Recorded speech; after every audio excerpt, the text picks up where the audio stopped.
yaitu Kiai Haji Ali Badri. Ya, Kiai Haji Ali Badri itu sekarang membongkar kebusukan-kebusukan Mbak Alawi. Kita simak seperti ini beritanya. Nah, kemudian ada juga konflik berikutnya yang tercatat dalam sejarah, yaitu konflik Mbak Alawi terkait dengan Geger Cilegon. Geger Cilegon itu kan ceritanya para ulama, para kiai, ahli tasawuf, ahli tarekat sudah mempersiapkan untuk melawan Belanda. Namun kemudian Habib Utsman bin Yahya mengeluarkan fatwa bahwa mereka itu adalah pemberontak. Artinya beliau mengharamkan, melarang upaya para kiai Banten untuk melawan Belanda, dan ini yang diingat oleh orang-orang Banten dari Pahlawi. Ini konflik yang kedua. Yang hijrah ke Indonesia, karena kan begini, jadi awalnya yang datang tidak banyak, dari Yaman datang ke Indonesia, ke Jawa untuk bekerja, namun ternyata setelah setahun 2 tahun orang-orang yang kerja di Jawa itu kok ngirim duit banyak Yaman. Sehingga oleh karena itu Pahlawi yang di Yaman tertarik untuk ikut juga hijrah ke Indonesia, untuk bekerja di Indonesia. Sehingga berbondong-bondonglah Pahlawi ke Indonesia, dan ketika itu Habaib Yaman marah. Habib Yaman melarang Pahlawi untuk datang semuanya ke Indonesia, ke Jawa. Jangan tinggalin Hadramut, jangan tinggalin tanah leluhur kita. Biarlah kita hidup miskin di sini. Jadi mereka marah, nggak suka, bahkan marah ketika banyak Pahlawi datang ke Indonesia. Jadi sebetulnya Pahlawi yang datang ke Indonesia ini memang orang-orang yang berbeda dengan Pahlawi yang di Yaman. Karakternya, memang dari awal memang banyak yang melanggar ya, oleh habib-habib mereka, oleh tokoh-tokoh mereka, oleh sesepuh mereka. Jangan pergi, mereka tetap pergi. Nah, itulah kebanyakan Pahlawi yang datang berbondong-bondong untuk bekerja ke Jawa itu. Sehingga ya kita nggak kaget kalau kemudian mereka memiliki karakter yang seperti itu. Karena yang datang ke Jawa itu orang-orang yang memang dilarang, melanggar. Karena orang yang melanggar sesepuh mereka, melanggar habaib, tetap maksa ke Jawa, dan akhirnya di Jawa ada konflik, ada masalah, sehingga memalukan bukan hanya bagi orang Yaman, bukan hanya bagi orang Hadramut, tapi pertikaian mereka ketika itu membuat malu semua bangsa Arab. Sampai ketika bertikai itu mereka ada yang sampai saling bunuh, dan berbagai hal keji dilakukan antar mereka, sehingga kemudian kerajaan Saudi berusaha mendamaikan, kerajaan Al-Qatiri Yaman berusaha mendamaikan, dan semuanya gagal. Nah itulah kondisi Pahlawi ketika itu. Ya, parah deh. Pahlawi ternyata dengan yang di Yaman berbeda. Perilakunya yang di Indonesia kacau-kacau semua karena mereka gila harta sehingga mengaku keturunan Rasulullah. Ya, berdasarkan kajian nasab mereka tidak terbukti. Ya. Nah, ini dia. Badri. Ia sosok kiai yang pertama kali bersentuhan dengan Kangkuhan Robitoh Alawiyah saat beliau mencoba menghimpun Zuriyah Wali Songo pada tahun ke-2001. Dengarkan ya, ini adalah penjelasan mengenai profil Kiai Haji Ali Badri. Kita dengarkan, siapakah beliau? Setidaknya ada 3 kali konflik para imigran Yaman dengan pribumi yang dibongkar oleh Kiai Haji Badri dalam dialognya dengan Mas Yusuf Mars di channel pada Suka TV. Baik, kemudian yang antum tanyakan, sejak kapan Pahlawi berkonflik? Ya mungkin kalau yang saya tahu berdasarkan sejarah yang beredar turun-temurun di Banten, memang Pahlawi punya konflik dengan pribumi ya, dengan pribumi waktu itu, seperti yang tadi Pak Yusuf katakan, yaitu berawal dari abad 18 ya, abad 18, di mana ada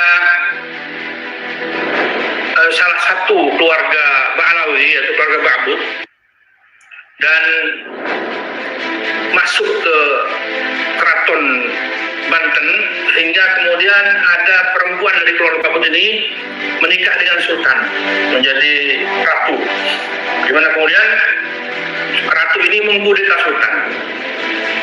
Dan tentu saja keluarga keluarga ini tidak mungkin dengan sendirinya bisa masuk ke kesultanan, apalagi dengan sendirinya kemudian menghimpun kekuatan untuk mengkudeta. Dan saya yakin ini adalah bagian dari skenario dari Belanda. Artinya Belanda memanfaatkan keluarga ini untuk kemudian mengkudeta Sultan Banten. Dan itulah yang tercatat dan diceritakan turun-temurun hingga sekarang. Dan saya lihat ini adalah konflik pertama yang pernah terjadi antara Pahlawi dengan pribumi, khususnya ketika itu pribumi Banten. Nah, kemudian ada juga konflik berikutnya yang tercatat dalam sejarah, yaitu konflik Pahlawi terkait dengan Geger Cilegon. Geger Cilegon itu kan ceritanya para ulama, para kiai, ahli tasawuf, ahli tarekat sudah mempersiapkan untuk melawan Belanda. Namun kemudian Habib Utsman bin Yahya mengeluarkan fatwa bahwa mereka itu adalah pemberontak. Artinya beliau mengharamkan, melarang upaya para kiai Banten untuk melawan Belanda, dan ini yang diingat oleh orang-orang Banten dari Pahlawi. Ini konflik yang kedua. Walaupun kemudian ada perdebatan lah antara habaib sekarang membela Habib Utsman bin Yahya, namun faktanya terlepas perdebatan itu nanti siapa yang menang, faktanya sampai sekarang orang Banten ingat itu bahwa Habib Utsman bin Yahya itu telah melukai perasaan kiai Banten. Bahkan fatwa Habib Utsman mengakibatkan hal yang sangat tidak menyenangkan, di mana para prajurit Banten kemudian ada yang dibunuh, ada yang dibuang, ada yang disiksa dan sebagainya. Ini adalah konflik kedua antara keluarga Pahlawi dengan pribumi khususnya Banten, di mana saya kemudian melihat ini sekarang ini konflik sekarang ini dimulai dengan Kiai yang asal Banten ya. Jadi rupanya memang dari awal memang dengan Banten, sehingga Banten pun yang mulai ya. Walaupun sekarang kemudian dari luar Banten juga ikut-ikutan dan mereka merasa ini bukan urusan Banten, ini bukan hanya masalah Banten, tapi ini masalah semua bangsa Indonesia.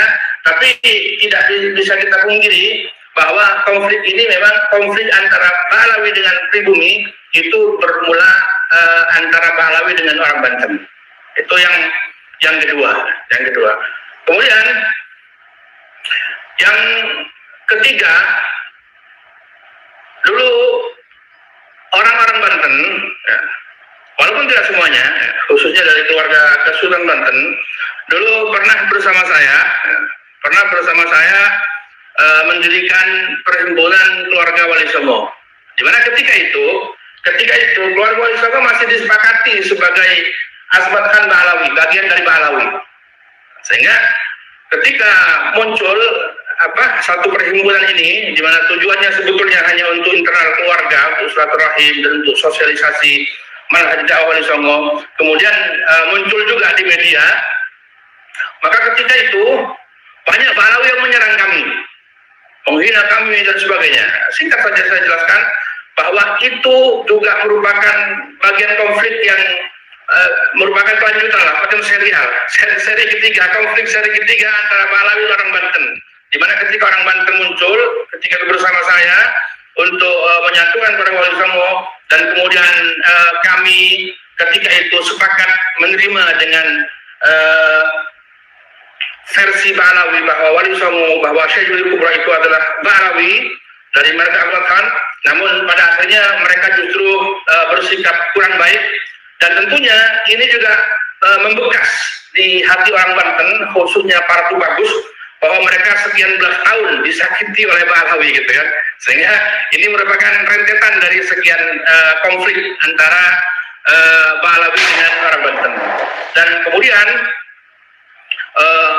konflik yang ketiga tadi kemudian meledak begitu muncul di media. Habib Bahar mengatakan bahwa Wali Songo tidak punya keturunan. Sebetulnya narasi Habib Bahar sudah lama sering diucapkan oleh oknum-oknum Pahlawi. Hanya meledaknya ketika Habib Bahar. Dan itulah kemudian yang kemudian orang-orang yang selama ini saya lihat menahan rasa jengkel mungkin, mereka punya panggung sekarang ini untuk semacam balik mempertanyakan nasab Pahlawi. Dan sebetulnya persyaratan yang diajukan oleh Kiai Imad itu bahwa harus ada kitab zaman, harus ada manuskrip zaman. Sebetulnya jauh sebelum Kiai Imad mengajukan itu, sebetulnya Maktab Daimi Rabithah Alawiyah sudah mengajukan itu duluan kepada keluarga Wali Songo. Artinya Wali Songo dipermasalahkan nasabnya ke bawah, dipersulit untuk menerima atau mengakui, yaitu dengan cara harus ada kitab zaman. Ya, harus ada kitab, harus ada manuskrip. Bahkan ada yang bilang harus ada saksi bahwa kamu anak siapa, ayahmu anak siapa, ayah kakekmu anak siapa. Dan sekarang karena saksinya sudah pada mati semua, sudah nggak bisa. Itu syarat-syarat seperti ini, ketat seperti ini sebetulnya diajukan lebih dulu oleh kalangan mereka sebelum Kiai Imad. Dan Kiai Imad, saya bilang Kiai Imad hanya niru saja gitu kan. Ketika kemudian Kiai Imad memberikan persyaratan yang sama kepada keluarga Bahlawi terkait nasab mereka. Jadi saya rasa konflik ini serial apabila dikaitkan dengan orang Banten, bahwa sejak lama memang orang-orang Banten menyimpan rasa agak nyaman dengan Bahlawi sejak kudeta Sultan Banten oleh keluarga Pak Budito. Demikian Pak Yusuf.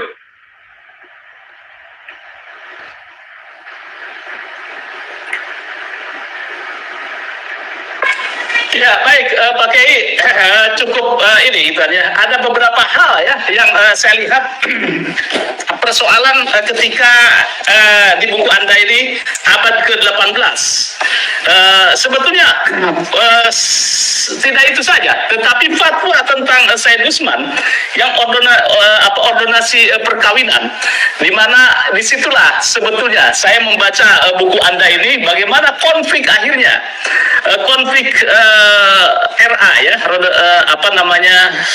Rabithah Alawiyah. Dan yang menarik dari buku Anda ini dikatakan bahwa Rabithah Alawiyah sebetulnya tadinya adalah perkumpulan para imigran Yaman. Kemudian di dalamnya ada kelompok Sayyid, ada kelompok non-Sayyid. Kemudian berkonfliklah mereka, dan kemudian dari situ menjadi sebuah geger seperti itu. Mungkin ini bisa diperjelas kepada netizen. Seperti apa ini sejarah yang bisa Anda ungkap? Silakan Pak Kiai. Baik Pak Yusuf, sebetulnya itu konflik antara Bahlawi dengan sesama imigran non Bahlawi sebetulnya. Cuman karena emang mereka bikin keributan dan mengganggu pribumi juga ketika itu, sehingga sebetulnya kalau mau dimasukkan ini juga bagian dari episode itu gitu. Artinya ini adalah episode kesekian lah.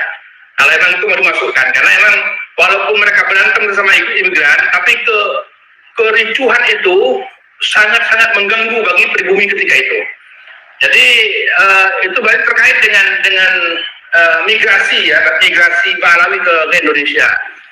Kalau ditanya sejak kapan misalnya Bahlawi itu bermigrasi atau hijrah atau datang ke Indonesia, maka bagi orang yang meyakini bahwa Wali Songo itu Bahlawi, ya, sekali lagi, bagi orang yang meyakini bahwa Wali Songo adalah Bahlawi, tentunya Bahlawi pertama yang masuk ke Indonesia adalah Wali Songo. Dan dengan sejarah mereka yang gemilang, sejarah mereka yang sangat mengagumkan tentunya. Namun kemudian Wali Songo membaur dengan pribumi, sehingga betul-betul sulit dibedakan antara mana keturunan Wali Songo dan mana yang bukan, karena bahasa, tradisi, budaya dan semuanya betul-betul menyatu, gitu kan? Baru kemudian, ini sekali lagi bagi orang yang mempercayai bahwa Wali Songo Bahlawi, tentunya mereka akan bilang pertama kali Bahlawi masuk ke Indonesia adalah Wali Songo. Baik, kemudian setelah Wali Songo, Bahlawi dari Yaman banyak juga yang datang ke Indonesia di awal abad 17, di awal abad 18 misalnya.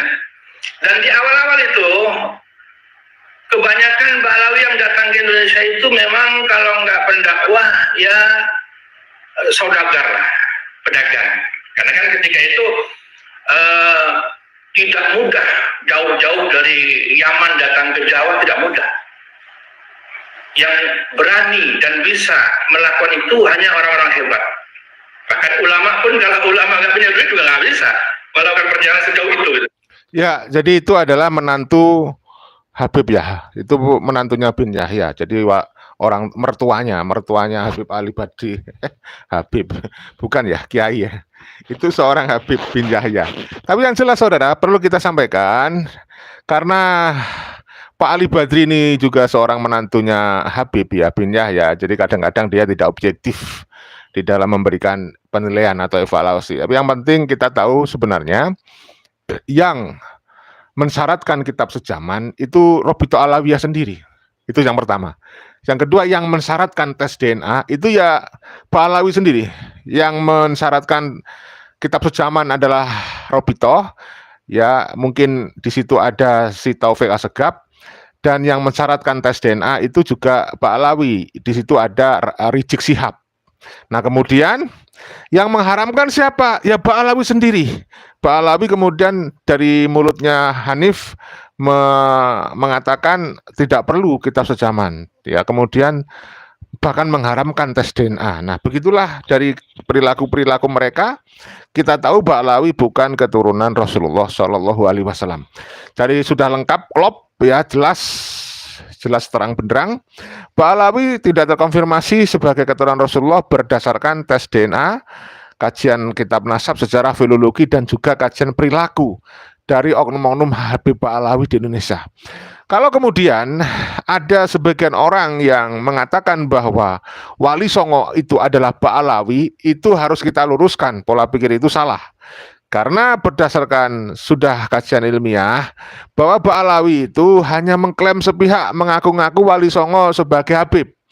Nah, jadi Pak Alawi harus dikasih tahu di sini, harus kita pertegas ya. Semua orang harus dikasih tahu di sini bahwa Wali Songo itu bukan Pak Alawi. Wali Songo itu bukan Habib ya. Sehingga kalau di dalam video viral itu si Bahar Smith mengatakan bahwa kakek aneh ya.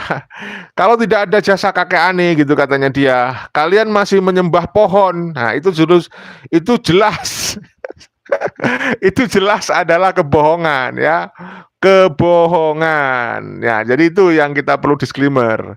Jadi sekali lagi kalau ada yang mengatakan seperti yang disampaikan oleh Kiai Ali Badri tadi bahwa Wali Songo adalah Pak Alawi atau Habib, itu tidak benar. Kita lanjut ya dari Kiai Ali Badri ya. Betul ya.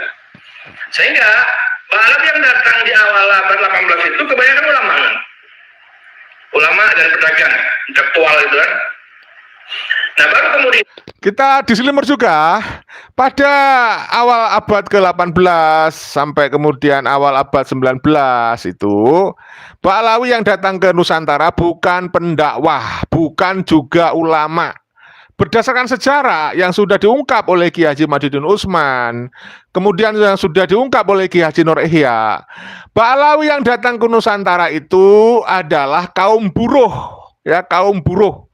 Sebenarnya di sini ketidakkonsisten Kiai Ali Badri, dia tadi menyebut mereka itu datang cari penghidupan. Maka kita tahu betul yang datang ke Nusantara itu di bawah Belanda. Belanda mencari budak di pasar buruh di Yaman untuk mencari pembantu ya. Dibawalah kemudian Pak Alawi ke Nusantara untuk menjadi ante-ante Belanda seperti itu ya. Kita lanjut ya.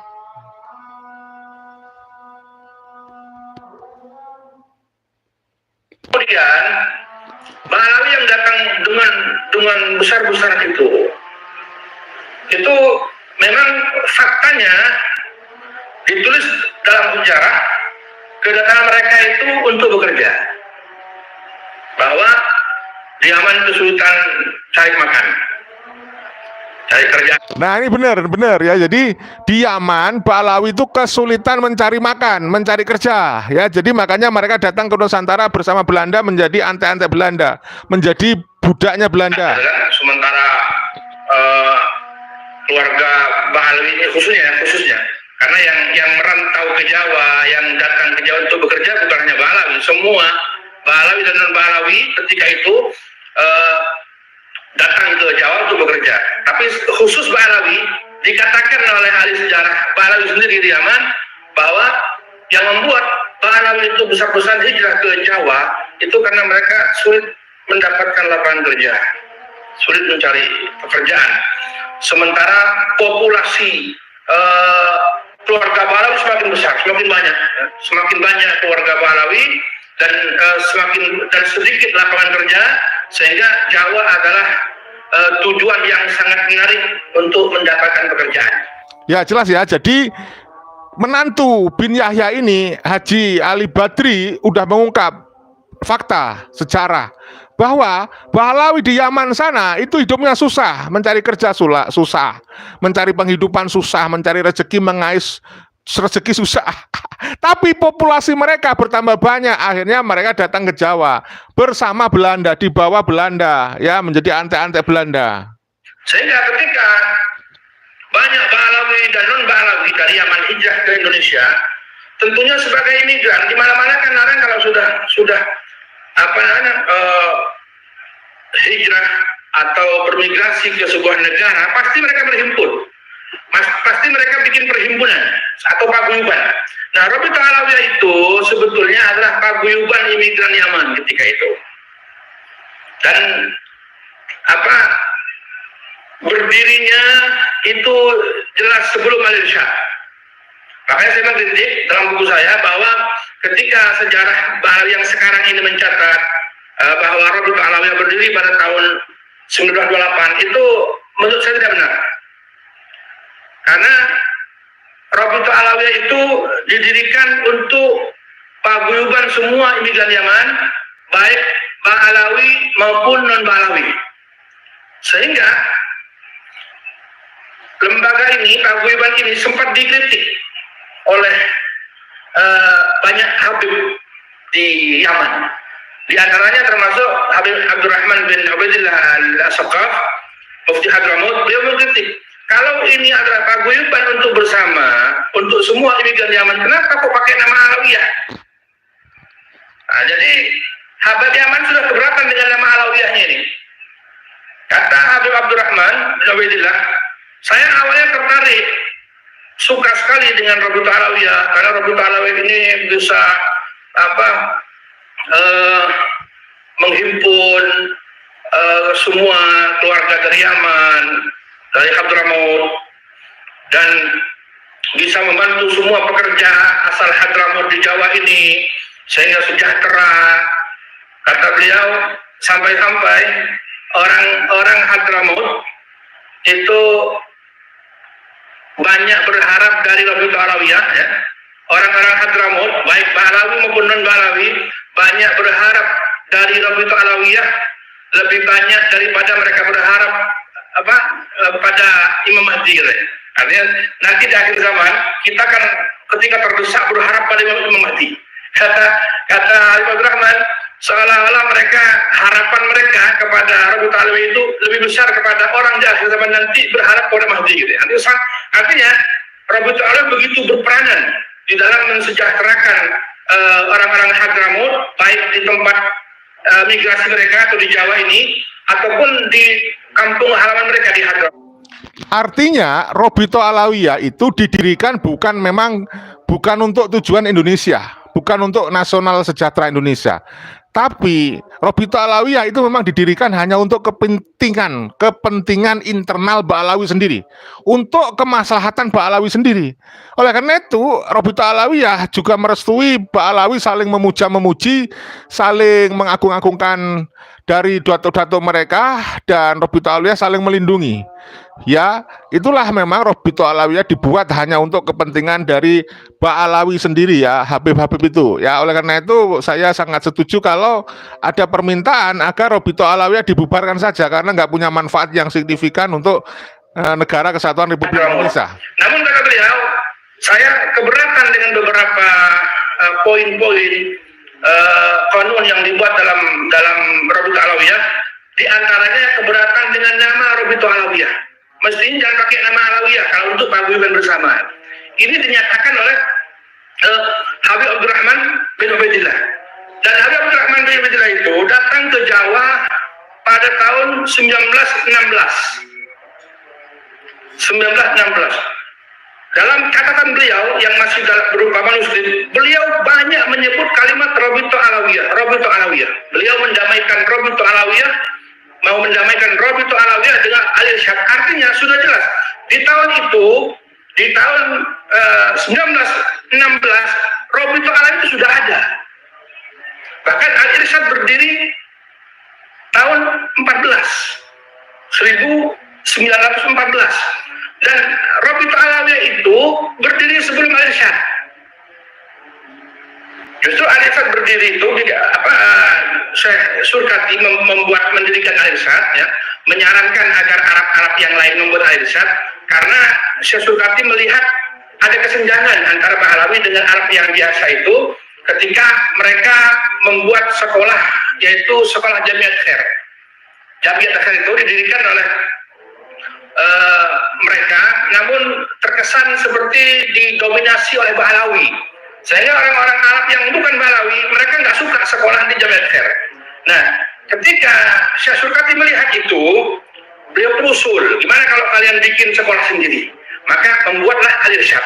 Sehingga Al-Irsyad itu awalnya lembaga pendidikan saja, bukan paguyuban. Cuman ketika kemudian pihak Bahlawi dan non-Bahlawi itu kemudian bentrok dan mereka memisah, maka kemudian seolah-olah Al-Irsyad itu adalah paguyuban non-Bahlawi, Rabito Alawiyah adalah paguyuban Bahlawi. Padahal awalnya Rabito Alawiyah itu adalah paguyuban bersama. Itulah. Jadi Rabito Alawiyah itu aslinya adalah paguyuban bersama bagi semua imigran Yaman, baik Bahlawi maupun non-Bahlawi. Dan kepengurusannya pun dari awal banyak juga yang non-Bahlawi, termasuk donaturnya banyak yang non-Bahlawi. Sehingga ketika Rabito Alawiyah bentrok, ketika Bahlawi bentrok dengan orang-orang non-Bahlawi terkait tadi masalah kafah itu, maka dari Bahlawi yang baik-baik pun kemudian marah. Termasuk ada dari keluarga Al-Kaf yang selama ini menjadi donatur terbesar di Rabito Alawiyah, langsung mencabut donasinya, langsung berhenti tidak memberikan donasi. Dan mungkin perlu diperjelas juga bentroknya kenapa gitu kan. Nah, jadi bentroknya begini. Sebetulnya sejak lama Bahlawi Indonesia itu ketika bermigrasi ke Indonesia, mereka sering ngomong soal kafaah, bahwa kalau bukan Sayyid tidak layak menikahi Syarifah itu kan ya. Nah, tentunya hal-hal yang seperti ini sering diucapkan, bikin gak nyaman perasaan yang non-Bahlawi gitu kan, tersinggung lah gitu. Mereka mungkin simpan perasaan itu hingga akhirnya pada tahun 1906 di Singapura itu ada satu kejadian, yaitu ada seorang Syarifah Bahlawi, ya, wanita Bahlawi menikah dengan orang India, dan kemudian ada seorang habib di sana berfatwa nikahnya nggak sah. Nah, itulah kemudian mungkin yang sejak lama disimpan itu meledak di situ, ya. Sehingga kemudian mereka melawan, yang non Bahlawi kemudian melawan fatwa itu sehingga bentrok, dan kemudian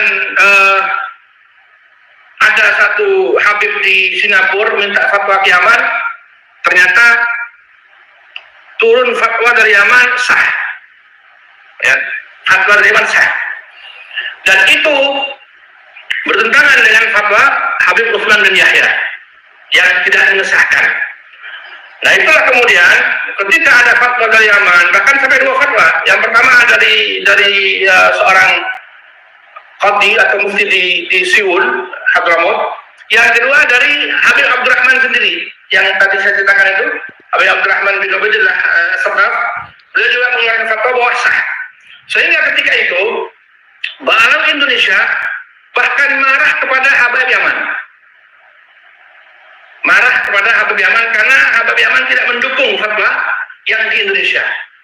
Sehingga kemudian karena saking jengkelnya, karena saking nggak sukanya dengan Habib Yaman, Rabito Alawiyah tidak mau berguru ke Yaman. Maka Rabito Alawiyah mengundang seorang syekh dari Mekah asal Sudan, dia itulah Syekh Ahmad Surkati.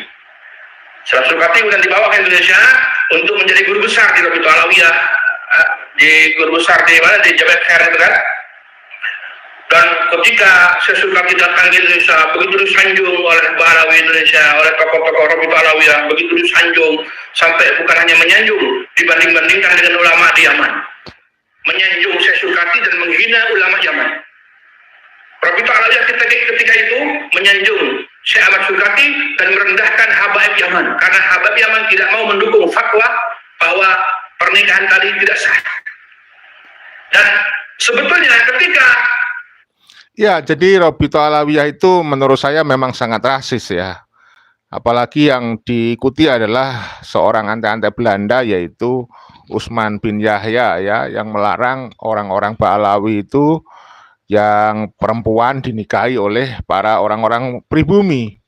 ketika banyak orang-orang Yaman kemudian hijrah ke Indonesia, karena kan begini, jadi awalnya yang datang tidak banyak dari Yaman datang ke Indonesia, ke Jawa untuk bekerja, namun ternyata setelah setahun 2 tahun orang-orang yang kerja di Jawa itu kok ngirim duit banyak Yaman, sehingga oleh karena itu Ba'alawi yang di Yaman tertarik untuk ikut juga hijrah ke Indonesia, untuk bekerja di Indonesia, sehingga berbondong-bondonglah Ba'alawi ke Indonesia. Dan ketika itu habaib Yaman marah, habaib Yaman melarang Ba'alawi untuk datang semuanya ke Indonesia, ke Jawa. Jangan tinggalin Hadramut, jangan tinggalin tanah leluhur kita, biarlah kita hidup miskin di sini. Jadi mereka marah, nggak suka, bahkan marah ketika banyak Ba'alawi datang ke Indonesia. Jadi sebetulnya Ba'alawi yang datang ke Indonesia ini memang orang-orang yang berbeda dengan Ba'alawi yang di Yaman. Karakternya, yang dari awal memang banyak yang melanggar ya, oleh habib-habib mereka, oleh tokoh-tokoh mereka, oleh sesepuh mereka. Jangan pergi, mereka tetap pergi. Nah, itulah kebanyakan Ba'alawi yang datang berbondong-bondong untuk bekerja ke Jawa itu. Sehingga ya kita nggak kaget kalau kemudian mereka memilih karakter yang seperti itu. Karena memang yang datang ke Jawa itu orang-orang yang memang dilarang. Melanggar, kan orang yang melanggar sesepuh mereka, melanggar habaib, tetap maksa ke Jawa, dan akhirnya di Jawa ada konflik, ada masalah, sehingga memalukan bukan hanya bagi orang Yaman, bukan hanya bagi orang Hadramut, tapi pernikahan mereka ketika itu membuat malu semua bangsa Arab. Ya, dan sekarang pun kita setuju ya, para Ba'alawi itu membuat malu semua bangsa Arab karena dia ngaku-ngaku bangsa Arab, ngaku-ngaku keturunan Rasulullah, sehingga dia juga membuat malu seluruh keturunan Rasulullah yang asli ya, karena Ba'alawi perilakunya seperti ini. Nah, baru sekarang terbongkar memang ternyata Ba'alawi karakternya yang datang ke Nusantara beda dengan orang-orang yang ada di Yaman yang tidak mau ke Nusantara ini. Jadi orang-orang yang memang datang ke Nusantara ini dari Ba'alawi itu memang sudah kelihatan karakternya. Mereka perusak ya, perusak. Dan mereka ternyata suka konflik sejak awal dahulu. Sudah dibuka oleh Kiai Haji Ali Badri ini sebagai menantunya Habib. Kita lanjut ya. Jadi kita jadi tahu sekarang sebenarnya Ba'alawi karakternya seperti apa yang di sini dan seperti apa yang di Yaman sana. Beda jauh. Sampai ketika bertikai itu mereka ada yang sampai saling bunuh dan berbagai hal keji dilakukan antar mereka, sehingga kemudian kerajaan Saudi berusaha mendamaikan, kerajaan Al-Qatiri Yaman berusaha mendamaikan, dan semuanya gagal.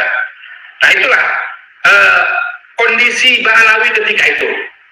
Sehingga ketika mereka berantem, mereka bertikai, tentunya kan keributan itu mengganggu pribumi. Pribumi sedang mikir gimana mau berjuang, gimana mau merdeka, sementara Ba'alawi dan non-Ba'alawi di sini berantem seperti itu. Nah itulah kalau yang mau dimasukkan bahwa ini adalah episode tersendiri, bahwa Ba'alawi juga pernah bikin jengkel orang-orang pribumi, yaitu ketika Ba'alawi bertikai, berantem dengan orang-orang yang non-Ba'alawi ketika itu. Begitu Pak Yusuf.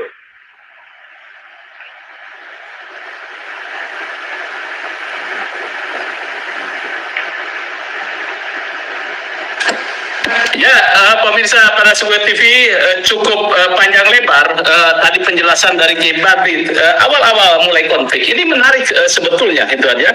Ordonasi pernikahan yang dilakukan oleh Belanda, bagaimana agar kalau saya baca di buku Anda itu ya, Belanda melarang bahwa bangsa Eropa bangsa Yaman untuk menikahi pribumi, ditakutkan nanti ikut melawan terhadap pemerintahan Belanda, sehingga terjadi ordonasi pernikahan ini, sehingga keluarlah fatwa dari Habib Utsman bahwa Syarifah itu tidak boleh menikah dengan non sayyid.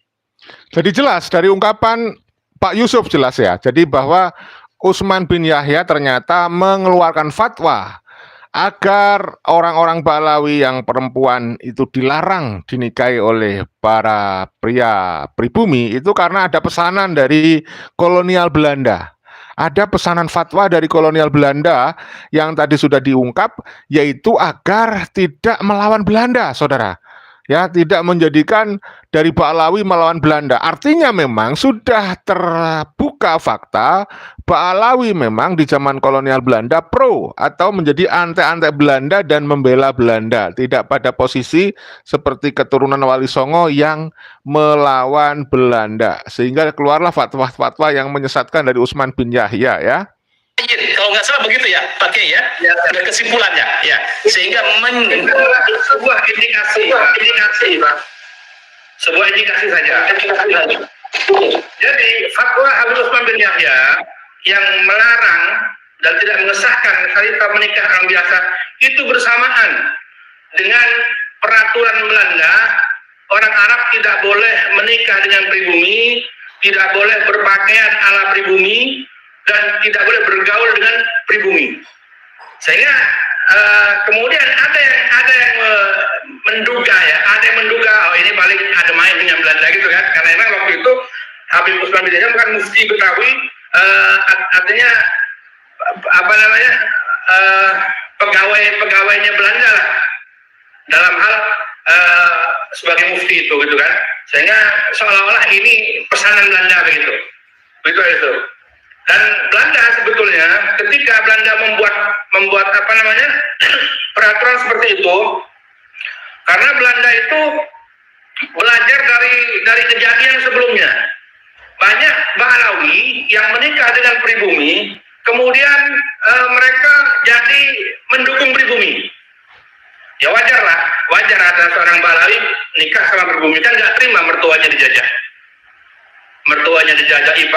Iparnya dijajah itu kan, keluarga istrinya dijajah, sehingga banyak yang kemudian orang Arab, bukan Ba'alawi saja, orang Arab menikah dengan orang Jawa kemudian simpati pada keluarga istrinya. Nah itulah yang kemudian membuat Belanda itu mau peraturan jangan sampai orang Arab menikah dengan pribumi, khawatir kemudian orang Arab itu menjadi simpati kepada pribumi. Nah bersamaan dengan peraturan pemerintah Belanda itu keluar fatwa Habib Utsman bin Yahya. Saya ada yang menduga ini ada hubungannya, begitu, ada hubungannya. Dan itulah yang kemudian menjadi masalah di kalangan mereka. Karena ketika itu tidak ada orang, artinya tidak ada konflik pribumi menikah dengan Ba'alawi, nggak ada gitu. Yang ada konflik itu ketika antara Ba'alawi dengan sesama imigran Yaman yang non Ba'alawi begitu. Hanya saja karena mereka kemudian ribut, akhirnya keributan itu mengganggu pribumi juga. Begitu itu.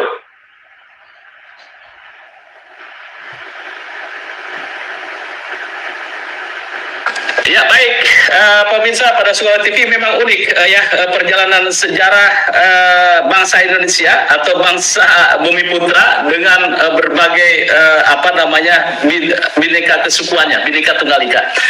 Baik, Pak Kiai, di sini juga saya membaca buku Anda ini ya, buku Anda tentang soal kafaah ini, tentang soal kafaah, dan ini menjadi pengalaman Anda sendiri nih Pak Kiai gitu ya. Ada katakan ketika awal-awal bahwa perjuangan Anda menikahi, ini boleh saya sebutkan ya, di mana di buku? Yang pertama mengenai sebentar ya. Ini ada salah satunya bahwa istri pertama saya adalah dari keluarga bin Yahya. Ini menarik bagi saya, bagaimana perjuangan Pak Kiai gitu ya, dengan mertuanya ketika menikahkan Anda, sang mertua mengatakan bahwa jika itu tidak boleh, coret saja nama saya di Rabito. Ini tentu menjadi hal yang menarik dan pengalaman pribadi Anda untuk sebagai pejuang kafah. Mungkin bisa bolehlah sedikit saja berbagi, silakan. Baik, sebetulnya Pak, saya tidak punya dengan Mbak Alawi terkait pernikahan saya itu. Artinya gini, ketika saya menikah dengan istri saya yang pertama ya, yang Mbak Alawi dari bin Yahya, Mbak Alawi tidak meributkan itu. Dan bukan karena mereka menerima sebetulnya. Kenapa mereka nggak meributkan saya menikahi bin Yahya? Ya karena memang ketika itu saya melakukan hal yang lebih besar dari itu bagi mereka. Ya lebih ekstrim dari itu, yaitu mengumpulkan keluarga Wali Songo.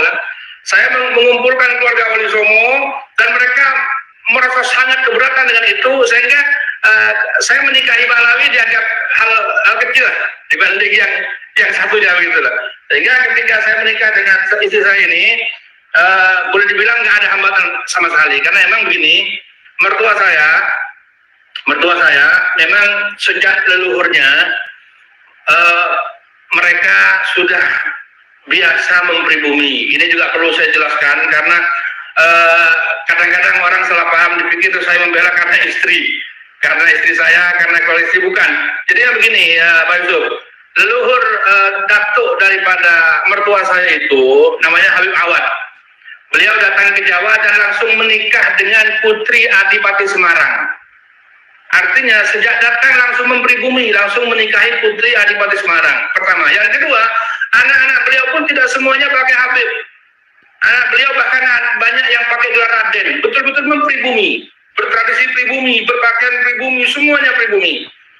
Dan diantaranya tokoh yang sangat terkenal sekali, yaitu Raden Saleh Syarif Bustaman, seorang pelukis legendaris.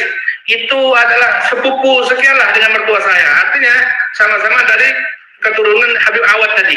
Artinya di keluarga istri saya ini memang sudah terbiasa menikah dengan orang pribumi, bertradisi pribumi, semua pribumi. Bahkan mertua saya ini sangat jarang bergaul atau ngumpul dengan sesama habaib. Ngumpulnya dengan orang-orang Sunda begitulah. Artinya saya tidak mengalami satu hal yang berat ketika saya melamar istri saya. Bahkan saya dengan terus terang waktu bilang, saya kan waktu itu sudah melamar ya, sudah melamar. Cuman ketika melamar saya lupa menjelaskan satu hal. Saya bilang ke mertua saya bilang waktu itu saya panggil Ami, saya lupa menjelaskan satu hal. Apa? Saya memang punya riwayat nasab ke Sunan Ampel, yang katanya Wali Songo itu adalah Abdul Khan Ba'alawi. Namun seandainya saya minta buku pengesahan nasab ke Rabita Alawiyah, kayaknya nggak bakal dikasih. Jadi saya akan terus terang bahwa kalau memang menantu Ami itu harus Habib yang resmi tercatat oleh Rabita Alawiyah, artinya saya tidak memenuhi syarat. Saya memundur. Saya bilang saya mundur. Dan saya sama sekali nggak sakit hati karena salah saya nggak bilang dari awal begitu. Saya nggak sakit hati. Dan sebenarnya beliau pun langsung menerima saya dengan baik.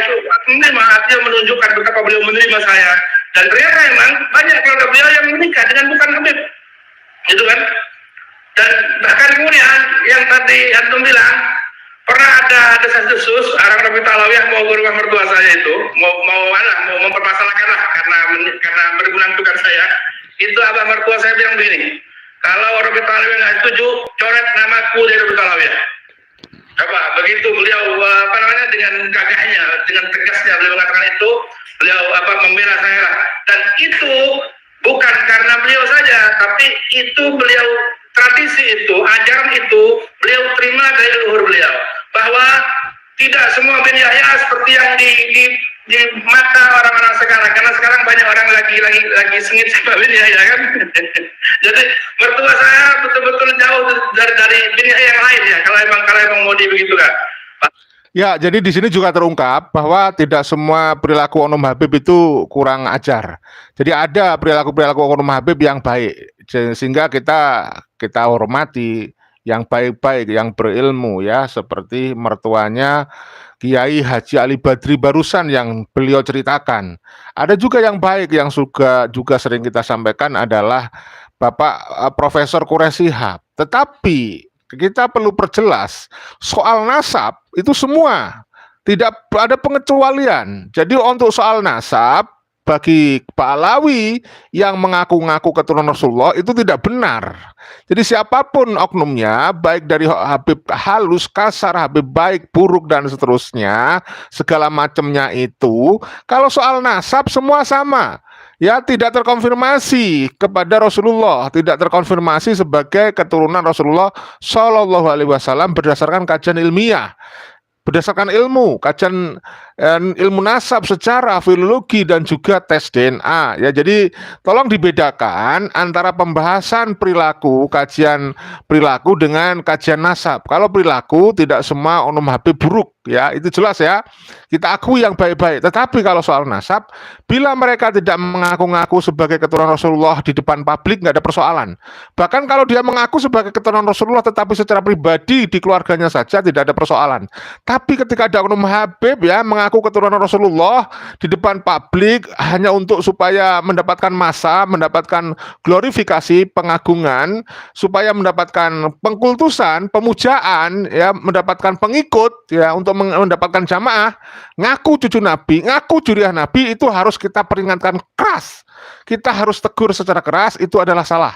Sekali lagi, tidak terkecuali ya, semua Oknum Habib kalau soal nasab, mereka kalau ngaku-ngaku sebagai keturunan Rasulullah, harus bisa membuktikan berdasarkan kajian ilmu, nasab, sejarah, filologi, dan juga tes DNA. Bahwa dari awal menikah dengan pribumi, bergaul dengan pribumi, pakai gelar pribumi, bahkan tradisi semua dengan pribumi. Dan saya bangga dengan itu. Demikian Pak Yusuf.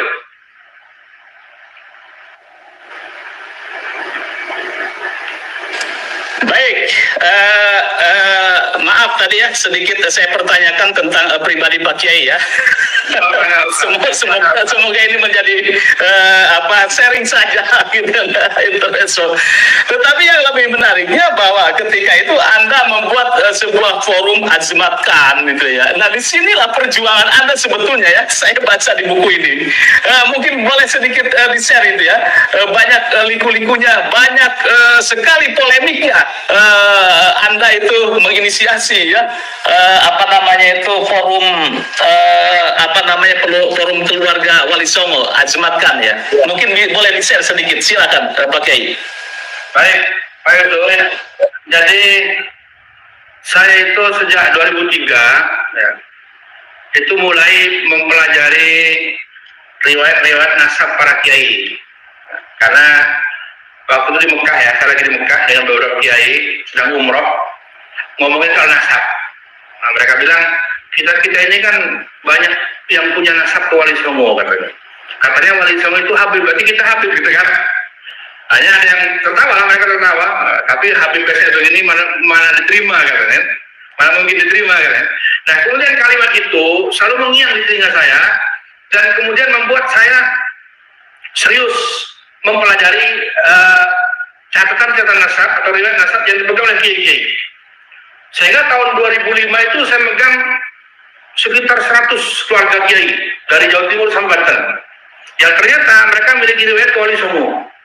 Nah ketika itu semua sepakat bahwa Wali Songo itu azmatkan Balawi. Semua sepakat, termasuk orang-orang yang sekarang menentang Balawi yang dulunya bersama saya. Artinya bahwa Wali Songo itu adalah azmatkan Balawi. Sehingga karena azmatkan ini ketika itu diakui oleh habaib, oleh bahkan habaib Yaman mengaku itu bahwa Wali Songo itu azmatkan, dan di Indonesia keluarga kita juga tidak ada yang menentang itu, maka saya pikir baguslah kita gunakan nama azmatkan itu untuk menjalin silaturahim gitu kan. Maksud saya mau silaturahim dengan habaib juga bahwa kita masih keluarga gitu kan. Dan bukan untuk menjadi habib. Ini juga yang perlu saya luruskan. Saya bolak-balik meluruskan itu, tapi orang banyak nggak dengar mungkin. Jadi sama sekali saya itu tidak mau menjadi habib. Bahkan saya dengan Habib Taufik yang rekamannya sudah beredar itu, saya bilang, Bib, bahkan seandainya Rabi'ah Alawiyah menerima keluarga Wali Songo sebagai mengusahakan misalnya, kami tetap nggak mau jadi Habib.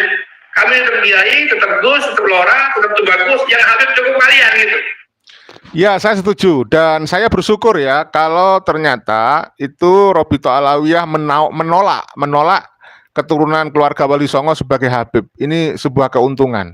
Sebab kalau ternyata mereka menerima, seandainya dulu menerima Rabi'ah Alawiyah itu, menerima keturunan Wali Songo sebagai keturunan dari Ba'alawi, wah, justru Wali Songo tidak tersambung kepada Rasulullah. Ya syukurlah faktanya Rabi'ah Alawiyah tidak menerima Wali Songo. Walaupun sekarang kita melihat ya, seperti misalnya Rijik mencoba untuk merangkul Wali Songo. Dan mencoba meyakinkan bahwa Wali Songo itu keturunan dari Ba'alawi. Nah, inilah mereka. Ya, kebungsukan mereka. Dulu dia sempat menolak, kemudian menerima kalau sudah dia terdesak. Ba'alawi seperti itu gayanya. Yang halal bisa diharamkan, yang ditolak bisa diterima, ya, atau sebaliknya. Kalau itu menguntungkan mereka, ya. Ini sekarang ketika keluarga Wali Songo bangkit, Ba'alawi mencoba untuk merangkul lagi ya, pengen memba'alawisasi keturunan Wali Songo. Karena tujuan kami berhimpun ini, pertama silaturahim, yang kedua untuk sosialisasi manhaj dakwah bahwa kita adalah keturunan orang-orang pejuang, kita harus berjuang, harus punya jiwa pejuang, kan? Leluhur kita ulama, kita harus punya pedulian kepada dunia ilmu. Itu maksud saya. Namun kemudian rupanya banyak yang salah paham, ya, atau sebutlah kita sebutlah oknum yang kemudian menyikapi berdirinya lembaga ini dengan tidak baik. Saya tidak mau cerita banyak di sini, bisa baca di buku itu lengkap sekali. Intinya, kesimpulannya, banyak dari pihak Rabi'ah Alawiyah, ya, anggota Rabi'ah Alawiyah, bahkan Rabi'ah Alawiyah sendiri, saya tegaskan, bahkan Rabi'ah Alawiyah sendiri bersikap tidak baik ketika saya munculkan itu. Dan itulah yang kemudian membuat teman-teman kita yang bergabung itu sakit hati gitu kan. Nah, siapa yang sakit hati kemudian dibilang mas kamu palsu, dibilang kamu ngaku-ngaku gitu kan. Nah, sehingga kemudian lembaga ini karena kemudian menimbulkan ketidaknyamanan, saya pun tertutup hingga akhirnya kemudian muncullah versi baru, ditemukan versi baru, ternyata bukan Ahmad Khan, ternyata Al-Kadhimi, ada yang bilang ternyata misalnya Sunan Gunung Jati, Sunan Giri, Sunan Kudus, ternyata Al-Jilani. Sejak muncul itu, saya kemudian lembaga Ahmad Khan ini betul-betul saya tutup rapat-rapat. Kenapa? Karena begitu muncul versi-versi baru ini, bahkan di kalangan keluarga Wali Songo sendiri, mereka berantem menyalahkan yang lain gitulah. Sehingga sejak saat itu saya kemudian sudah menutup, tidak menerima pendaftaran dan lain-lain gitu kan. Itu terkait dengan Ahmad Khan. Jadi Ahmad Khan itu karena memang Habaib sendiri yang menganggap bahwa Wali Songo itu adalah Ahmad Khan, gitu kan? Intinya mereka yang bilang bahwa Wali Songo itu Ahmad Khan, sehingga kami ikut itu. Bahkan ketika saya di Jeddah waktu itu pernah dipertemukan dengan Habaib dari Yaman, semua memeluk saya. Oh Ahmad Khan, oh muluk, kata. Sampai nyebut muluk, artinya ini anak raja-raja, gitu kan? Karena Ahmad Khan dikenal di mana di Yaman adalah raja-raja, raja di Banten, raja di Jawa, raja di Palembang dan sebagainya, gitu kan? Saya itu begitu dihormati sampai ketika saya dipeluk, diciumi oleh Habaib di Jeddah itu, ketika itu Ramadan, banyak tamu dari Jeddah, saya dipeluk, dicium, saya nangis sampai. Saya di Indonesia dimusuhin, di sini malah dipeluk-peluk kayak gitu. Itulah bagaimana awalnya saya itu mendirikan Ahmad Khan, dan kemudian orang-orang yang dulunya bergabung dengan Ahmad Khan dan karena diserang, dipersekusi, direndahkan oleh oknum Ba'alawi, maka saya kadang-kadang ketika orang bilang, oh itu sakit hati, itu karena sakit hati dulu, sebetulnya anggaplah betul sakit hati. Berarti kan yang lebih salah yang bikin sakit hati. Betul tidak betul? Ada orang yang sakit hati, disakitin hatinya, hanya balas. Yang salah duluan kan yang menyakiti hatinya, gitu.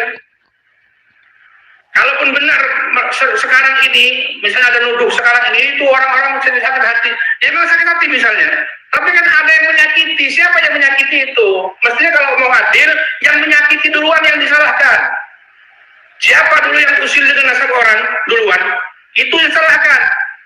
Artinya kadang-kadang ada orang muncul sekarang sok bijak, kemudian jangan usil dengan nasab orang. Dulu kemana Anda ketika nasab kami diusili? Ketika mereka usil dengan nasab kami, kalian kemana? Kok nggak muncul sok bijak seperti sekarang? Nah, kadang-kadang muncul seperti itu. Jadi orang sekarang kan sok bijak, kemudian jangan usil dengan ini, jangan ini. Padahal dulu justru orang-orang yang sekarang dianggap usil itu, orang-orang yang sekarang dianggap usil itu, dulu mereka adalah korban. Dan ketika mereka diusili, ketika mereka dizalimi, tidak ada yang berani melawan untuk mereka. Jadi kalau mau adil, siapa yang salah duluan? Siapa yang suka usil duluan kepada seseorang? Mereka yang harus minta maaf duluan. Begitu Pak Yusuf. Ya, saudaraku, saya kira itu video yang bisa kita sampaikan. Saya minta maaf ya, tidak bisa membaca semua komentar-komentar Anda yang banyak sekali. Tapi intinya kami sampaikan terima kasih yang sebesar-besarnya. Lanjutkan diskusi Anda di kolom komentar, tulis komentar-komentar Anda di kolom komentar. Mudah-mudahan komentar Anda memberikan pencerahan edukasi kepada seluruh rakyat ya. Semoga kalian semuanya sehat walafiat, dimudahkan semua urusan, ditambah dan diluaskan rezekinya ya. Mohon maaf kalau ada salah-salah kata, ada yang kurang berkenan, ada yang tidak nyaman, mohon dimaklumi adanya kritik saran yang konstruktif tetap kami harapkan ya kan. Salam persaudaraan, salam Pancasila Jaya, salam NKRI harga mati, salam perdamaian ya, salam saling menghormati, saling memuliakan, jangan merendahkan, jangan ada yang merasa lebih mulia daripada yang lainnya. Salam Bhinneka Tunggal Ika. Wassalamualaikum warahmatullahi wabarakatuh. Merdeka.